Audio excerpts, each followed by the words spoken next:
गुरुदेव ने बहुत अच्छी बात कही कि कभी भी अपने चित्त को भोजन के विषय में गृद्धि वाला मत बनाना। गिद्ध की स्टाइल से, गिद्ध के तरीके से साधु भोजन नहीं करते। गिद्ध को क्या रहता है, छोटा सा गिद्ध रहता है, इतना सा, आवश्यकता से अधिक मांस अपने मुंह के अंदर ठूस लेता है। आवश्यकता से बहुत अधिक ठूसता जाता है, ठूसता जाता है, ठूसता जाता है, गला तक में मांस फंस के ऐसा मोटा हो जाता है गिद्ध खाते खाते। गुरुदेव कहते हैं कभी भी भोजन में साधु वर्गों को गृद्धता नहीं रखनी चाहिए। जितना सहजता में मिल गया, हाँ ठीक है, हो गया। किसी ने कम दिया, किसी ने ज़्यादा दिया, कोई नहीं दे पाया, कोई नहीं समझ पाया, ऐसे कितने समीकरण बनते हैं चौके में जाने के बाद।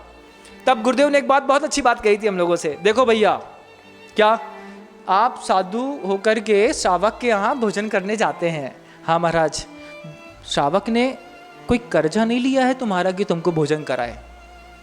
वो कोई कर्जदार नहीं है कि उसने ठेका लिखा लिया है कि तुमने यहाँ पे चातुर्मास किया तो तुम्हारे लिए चौका लगाएगा। वो अपनी भक्ति से चौका लगा रहा है।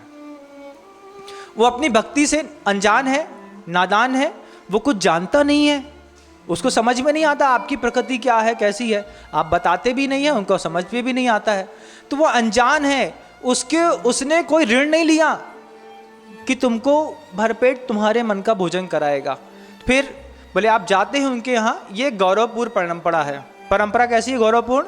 आप मौन होकर के जाते हैं, वो भक्ति से अपना पड़गाहन करता है। पड़गाहन करके उसने आसन दिया और सबसे पहले क्या, सबसे पहले उसने आपकी पूजा कर दी। क्या? बिन जाने वा जान के रही टूट जो कोय, तुम प्रसाद से परम गुरु सो सब पूरन होए। गुरुदेव बोलते हैं देखो, भोजन कराने से पहले ही उसने तुमको 8 द्रव्य चढ़ा दिए, अर्घ चढ़ा दिया, तुमको नमस्कार कर दिया और कह दिया बिन जाने वा जान के।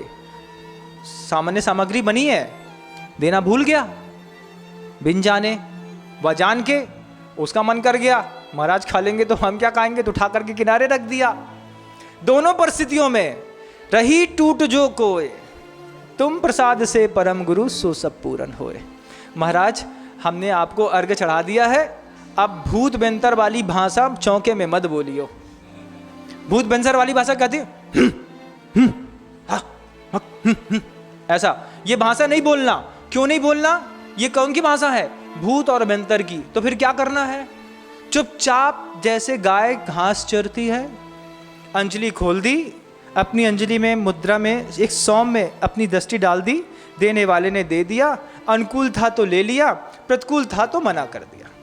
प्रतिकूल के लिए बोल दो नहीं चाहिए, मेरे लिए प्रतिकूल होता है, अनुकूल को मांगना नहीं। फिर जाकर के ये तुम्हारा सोच धर्म वहाँ पे, कहाँ पे, भोजन में तुम्हारी गृद्धता इसी तरीके से खत्म होगी। नहीं तो धीरे धीरे धीरे धीरे करके, भैया तुमने हमको आज 2 रस नहीं चलाए थे, हम तुमको देख लेंगे।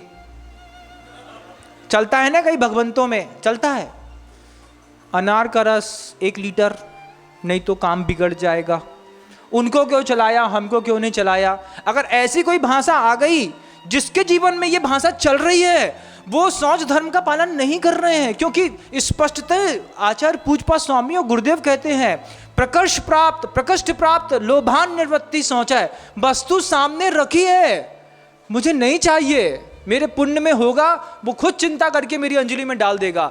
बोल करके मुझे कर्म की उदीर्णा नहीं करानी। कर्म की उदीर्णा तुम बोल करके क्यों करा रहे हो? क्योंकि तुमको भय है अपने जीवन का, अपने आरोग्य का, अपनी इंद्री का, अपने भोग और उपभोग का। स्वस्थ साधु होने के बाद भी अगर भोग और उपभोग के चक्कर में, चाहे साधु भगवंत हो या साध्वी भगवंत हो, बार बार ऐसी अपेक्षा करें, कल भी तुमने नहीं चलाया था, आज भी नहीं चलाया, तीसरे दिन गुस्सा हो गए, धक्का मार के भगा दिया, बिल्कुल गलत। उसके जीवन में सोच धर्म है नहीं।